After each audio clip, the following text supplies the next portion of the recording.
Yan na meron ba ng bahay? Ano may aking bahay? Yan ang amo ko. Pwede mabawasan yung version. Uy. Correct. May stock ka.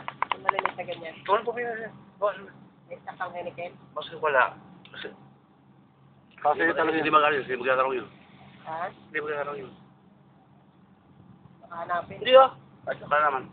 Pwede ba isa na naman? Hindi, oo. Pwede naman yun. Hindi, yung amo lang. Hindi ito yung kagin yan na nagbibilang. Ha? Sanding ko na eh. Gusto mo kamuti ko yan? Ha? Kamuti ko. Oh, santado. Makita ko pa ng full strike ko. Ah. Hoy! Sandali, hoy! Boyfriend pala. Magbawa sa alak dyan. Wala problema yun. Aray ko. Lamok. Sabi nila, boss ka daw eh. Ha? Maganda daw boss ka eh. Magbasa po kasi. Purok na. Pero yung beer, hindi pwede rin. Pwede ka rin meron. Thank you, Ben. Sinirahin ko yun. Ito? Magbasa sa alak dyan. Walang problema Sakit? sa... Sakit nga eh. Pag alak na uminom ka,